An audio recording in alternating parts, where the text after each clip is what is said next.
primera parte de fisiología placentaria. Entonces, es importante que sepan ustedes que la placenta es un órgano vivo que corresponde a la interfaz madre-feto y que este órgano tiene un proceso de formación que es bastante complejo. No estoy muy segura que ven ustedes en biología, porque en una sesión de ayer no vieron absolutamente nada en placenta, nunca les hablaron, nunca les dijeron que la placenta existía ya. La otra sesión dijo que sí les habían hablado de la placenta, que se formaba, que fue evolucionando, pero realmente no tengo ni idea si les dieron algo en biología. Entonces, es que en biología con dos sesiones diferentes y dos profesores distintos, uno les habla y uno no. Entonces no estoy muy segura, yo no puedo entrar a hablarles de cómo se forma la placenta, cómo se procesa la formación de placenta. Les doy una generalidad grande de decirles que la placenta es un órgano que no es de la mamá ni es del feto. Es un órgano que es completamente distinto, cuya célula principal en la formación es el tropoblasto, y el tropoblasto es una familia de células, no es una sola célula, es múltiples células. Y que este tropoblasto tiene un origen neto paterno, o sea, el origen de la célula trofoblástica depende del padre.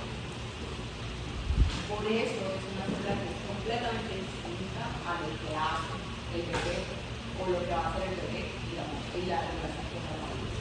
Es un órgano que se encuentra en crecimiento constante durante toda la gestación.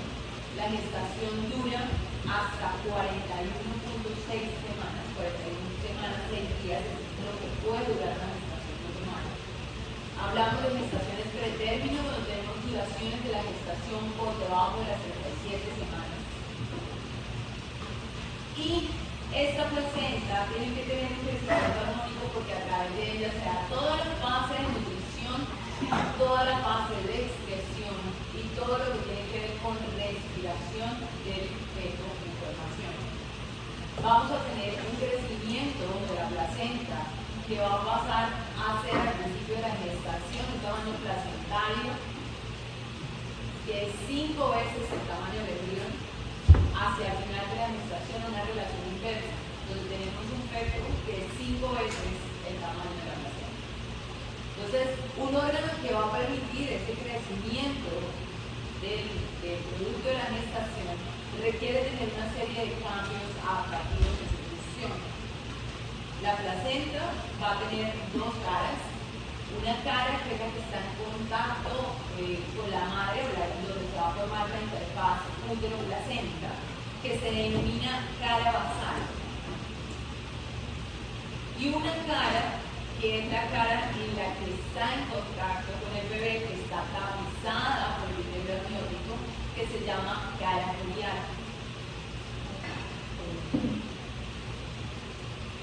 La cara basal, o sea, la cara materna, la que está en contacto con la madre, está protegida o recubierta con decidua, que ese sí es tejido materno.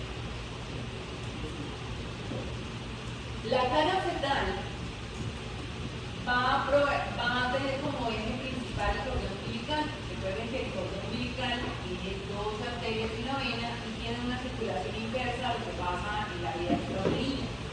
A través de las dos arterias está saliendo del feto la sangre desoxigenada y a través de la vena está entrando al feto la sangre oxigenada proveniente después de pasar por el bulbo placentario. Estos vasos que discurren en el cordón umbilical van a distribuirse a través de la superficie de la placa corial, que está acá. Cada uno de esos vasos se va a ir ramificando y provocando el árbol velloso. Entonces, estas vellosidades van a empezar a agruparse y van a llamarse estos grupos de vellosidades cotiledosos. Y es lo que le da a la placenta este aspecto fresco sobre la cara basal. Cada uno de los grupitos de vellosidades que uno puede distinguir por segmentos se van a llamar cotiledones, y los cotiledones están conformados por grupos de vellosidades. Cada vellosidad contiene arterias y venas que llevan en su interior sangre del exterior. Esas son las que confluyen para vasos que están sobre la daca o la cara corial, y estos a su vez confluyen para formar el cordón umbilical, que es lo que finalmente entra en el dedo. ¿Listo? Esa es como la parte membral o la formación como se vería un placenta. La placenta fin de término va a depender, pues la placenta, el peso de la placenta va a depender de la edad gestacional, requiere unos crecimientos y digamos que este es el aspecto macroscópico en el que lo vamos a ver sobre la cara basal y esta es la cara corial. Sobre la cara corial nosotros vamos a tener siempre recubrimiento de acné. Entonces el acné es el que le da aspecto brillante a la cara corial. Es más, el cordón tiene que tener recubrimiento de acné. Y en la periferia del disco placentario vamos a tener las membranas. Esas membranas se llaman membranas corioamnióticas, a veces les dicen membranas coriales, pero estas membranas son las que van a formar todo el saco que van a contener el líquido amniótico y alberto.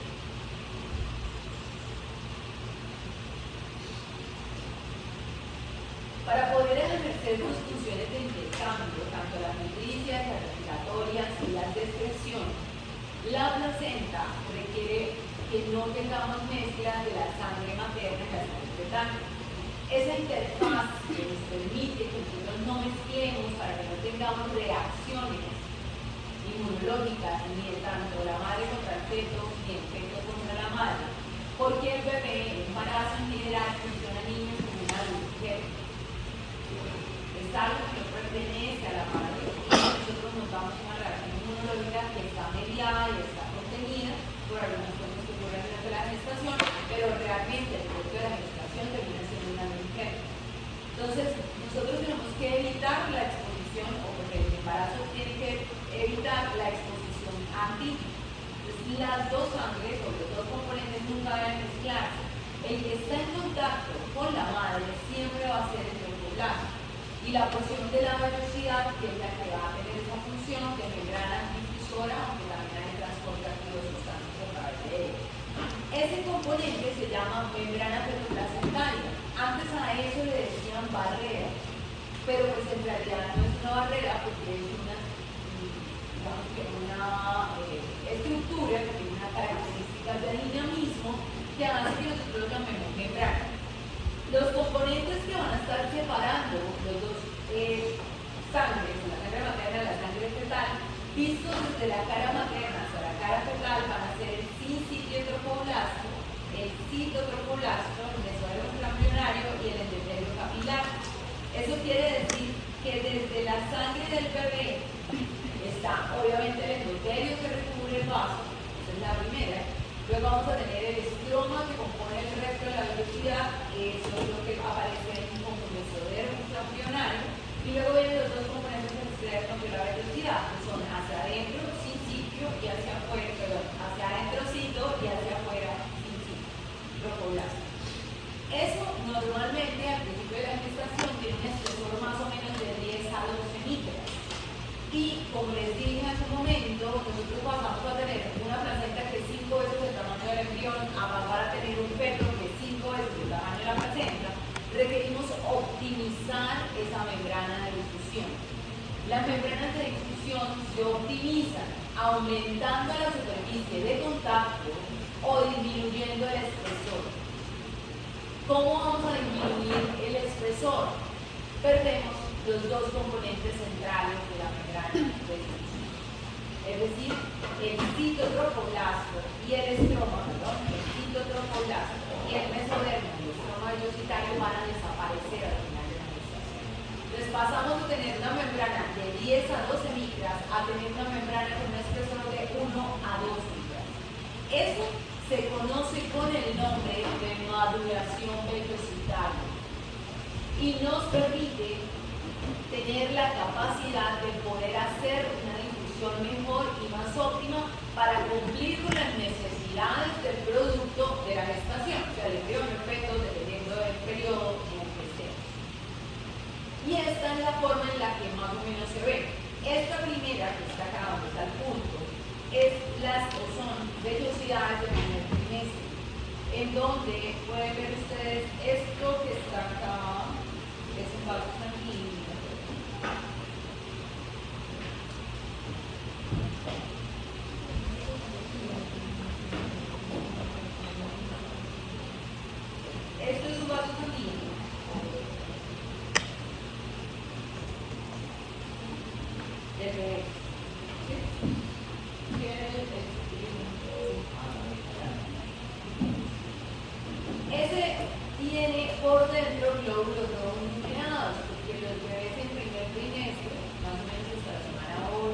raíces tienen glóbulos rojos filtrados circulares, normal. Entonces, por eso se ven puntos negros dentro de ese vaso y no se ve solamente rojo. Entonces, eso es como para que lo tengamos en detalle. Después de esto, vamos a tener estas células que están acá. Todo esto que se ve más rosado, más clarito,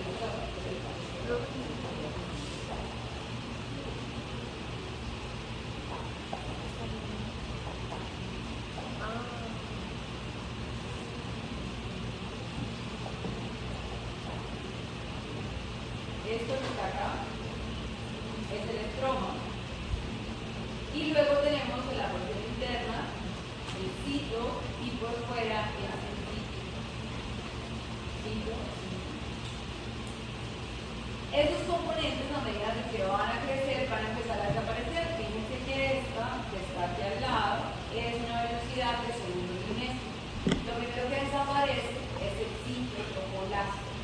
Entonces fíjense que estas velocidades todavía tenemos bastante estroma, la velocidad, esta es la base sanguínea, que está la superficie, donde solamente hay cito. En el estroma van a haber varios tipos de células, entonces van a estar localizados en esta zona. Este espesor es lo que yo tengo que seguir adelgazando. El crecimiento del bebé en el último trimestre, especialmente después de la semana 30, es una cosa que es aumenta.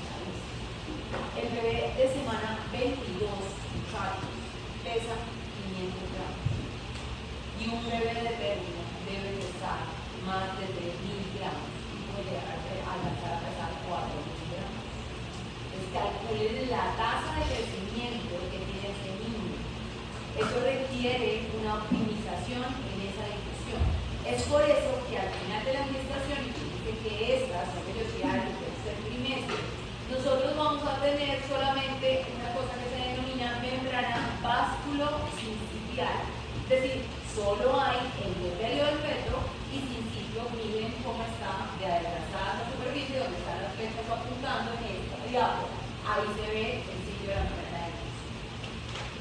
Ese proceso hace óptimo el proceso de crecimiento y el traspaso de sustancias, pero tiene un problema, porque los procesos infecciosos también van a poder pasar más rápido. Entonces, hay un concepto con infecciones que es importante tener en cuenta. Si yo tengo una infección en el primer trimestre, donde apenas estoy haciendo el desarrollo de los órganos, la infección me puede romper, dañar, alterar el proceso formativo de un órgano. A eso se llama disrupción. Cuando vieron malformaciones en genética, les tuvieron que haber hablado que había malformaciones disruptivas. Cuando hablamos de disrupciones, que hay algo que me fluye, o me daña, o me determina que un órgano que venía genéticamente diseñado a estar bien, se altere producto de algo que interrumpe este proceso. Las disrupciones generalmente son infecciosas o son vasculares. Entonces, en el primer trimestre es muy grave que una señora o un embarazo haya transmisión vertical de una toxoplasmosis, por ejemplo, una toxoplasmosis. Pero es menos probable que ocurra en primer trimestre que en tercer trimestre. ¿Sí? En tercer trimestre la probabilidad de infección aumenta. Lo que pasa es que en tercer trimestre pueda que ya no haya una lesión tan destructiva como hubo en primer trimestre. No quiere decir que no vayan a haber alteraciones. Y eso es especialmente cierto en algunas condiciones como la sífilis. Usualmente las infecciones congénitas por debajo de la semana 22 pueden causar incluso el aborto. ¿Sí? Después, muy cercanos al término, estos procesos van a estar un poquito más atenuados, van a generar una serie de lesiones que a veces se notan en el momento del parto y a veces aparecen hasta meses después cuando el proceso infeccioso va más avanzado. No necesariamente para ocurrir el proceso. Estamos hablando de probabilidad de infectarse. Asterisco, viejo. Eso es cierto para los agentes que hacen el transporte de los niños, es decir, un toxoplasma que entra al suelo que está mal de hacerlo. ¿Qué pasa con los virus? Los virus se manejan de una manera distinta, porque los virus necesitan o contaminan las células. Entonces, dependiendo del virus va a ser el proceso de infección. Por ejemplo, rubeola y Zika utilizan activamente los macrófagos. Los macrófagos de la placenta tienen un nombre especial, que se llama células de von Wauer, y ellos aprovechan el trofoblast que se parecen a las células presentadoras del antígeno de la piel, que se llaman ¿Dendríticos? las láminas. Tiene esa misma función. Entonces, el virus llega, toca la superficie, el trofoblast lo reconoce, lo ve, no sé quién es, se lo pasa a la von Wauer, y la von Wauer dice, yo tampoco sé quién es. Llevémoslo adentro a ver si alguien sabe. Y hace. Eso lo hace rubeola, lo hace Zika, lo hace hepatitis C. Y no generan casi nada en la placenta. En cambio nosotros, que les estoy hablando con toxoplasma, incluso citomegalo, sífilis, si generan, o sea, las células de defensa de la piel dicen, no, es que no tiene que estar acá, y montan una respuesta, la generan respuesta inflamatoria en la placenta. Los virus generan. Entonces, bueno, como les decía, vamos a tener una serie de funciones en la placenta. Ya lo que tiene que ver con función nutricia, excretora y respiratoria no podemos entrar a hablar. Yo creería que esa parte ya fue discutida ampliamente en otras ocasiones y está básicamente dada por difusión, pero sin embargo, les comentaba hace un momento que existen otras formas de hacer el transporte de esas sustancias, porque nosotros vamos a tener transportes activos ahí. Hay otras cosas que también pasan en la placenta, nosotros trabajamos algunas hemoglobina a través de la placenta. Entonces, le puede pasar también a los anticuerpos, haciendo una inmunidad pasiva del niño, que hace que el niño que tenga nacido están protegidos de algunas enfermedades porque la mamá le pasó sus anticuerpos, después de cierto periodo se ven esos anticuerpos y toca vacunarlos o no van a generar los propios, pero van a haber muchas de esas respuestas que van a pasar a través de los placentarios. Sin embargo, es importante que tengamos en cuenta que además de esas funciones, la placenta tiene una cosa importante y es el líquido amniótico. La producción del líquido amniótico va a influir notoriamente en la forma del bebé y en el desarrollo de algunas estructuras, básicamente pulmón, que es supremamente importante el líquido amniótico porque el niño lo deglute y el desarrollo adecuado, el adecuado desarrollo pulmonar va a depender de la cantidad de líquido amniótico que tenga el bebé. Y dos, vamos a tener la localización de la función articular. Si el niño no tiene líquido, no va a moverse adecuadamente. ¿Sí? Él necesita líquido para que sus articulaciones se formen de manera adecuada.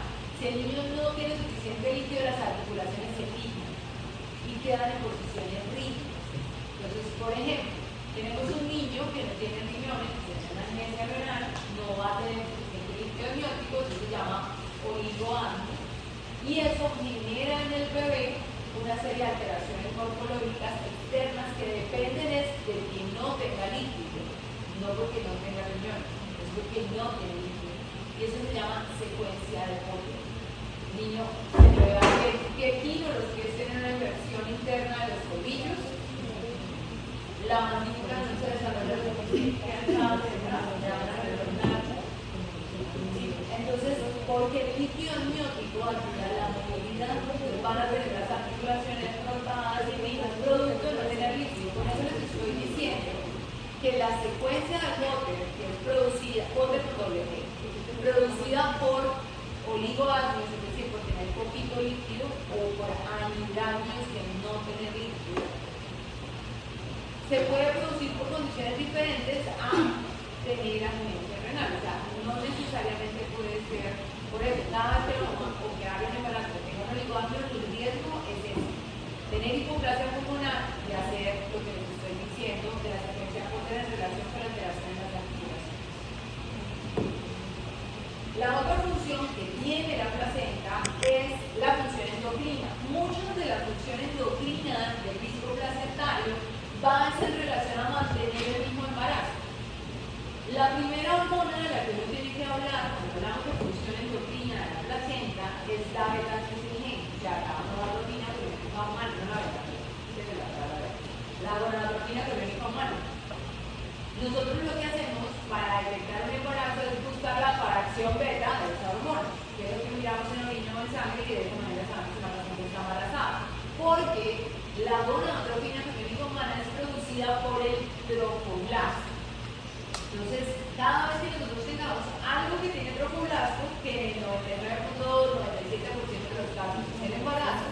vamos a tener una elevación de la gonadotropina periódica humana. ¿Sí? Entonces, esa es la que me va a permitir la detección en el embarazo. Pero ahí lo mismo, asterisco, pie de página. Hay otras condiciones en las que yo puedo tener aumento de la beta-HCG, son anormales. Porque nada más yo puedo tener tromboblasto produciendo eso, o sea, no hay ninguna otra célula que produzca eso. Entonces vamos a tener la presencia de tumores que hagan tromboblasto, lo que se llama coriocarcinoma. Es el coriocarcinoma, el tumor es el coriocarcinoma. No hay ninguna otra opción. La otra es que sea un embarazo molar, que eso vamos a hablar de la otra. Esa es la otra opción de tener elevación, pero eso es un embarazo, solo que es un embarazo raro. No vamos a hablar de la otra. Pero la gonadotropina, además de ayudarnos a nosotros a hacer diagnóstico del embarazo, la función que tiene la gonadotropina es de mantener la producción de progesterona de manera constante, lineal durante toda la gestación, lo cual va a permitir que yo no descame ese endometrio, que el endometrio se vaya a descamar, haciendo que la gestación permanezca.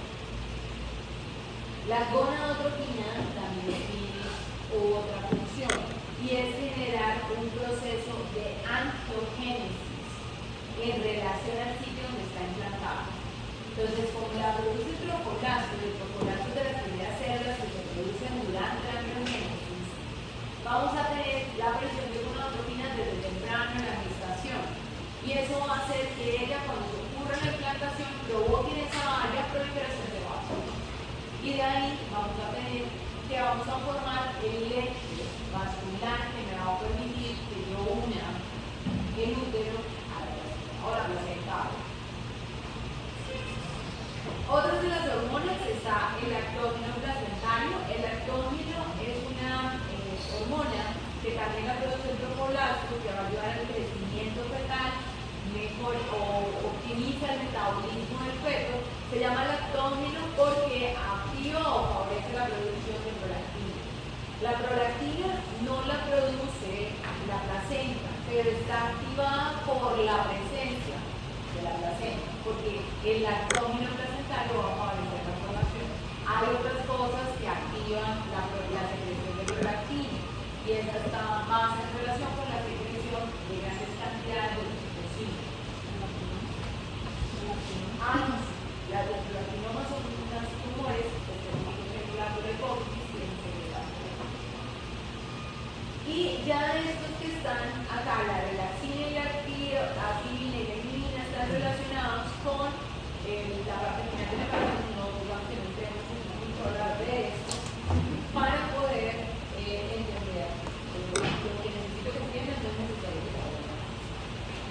Entonces, el velcro que se produce entre la placenta y el útero es necesario para que yo pueda tener suficiente sangre materna para nutrir el bebé. Pero tenemos que solventar un problema, y es que nosotros hacemos distribución de nuestros flujos de acuerdo a los órganos importantes.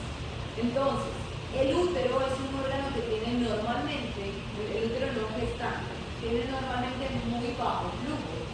Es decir, no importa si al útero le llega irrigación en determinadas zonas, es un órgano que tiene resistencia, el músculo en general liso, ósea o mineral tiene buena resistencia a la hipoxia, o sea, no avanzando, no necesita una suficiencia muy alta de oxígeno, y eso hace que tenga bajo flujo, y dos, que responda mucho a los vasoconstrictores. Eso se llama tener una alta resistencia. Entonces, yo no puedo tener un embarazo o no puede formarse un bebé que les acabo de decir que tiene esas ratas de crecimiento tan amplias, teniendo que sacrificar el flujo de desde la pared del agua.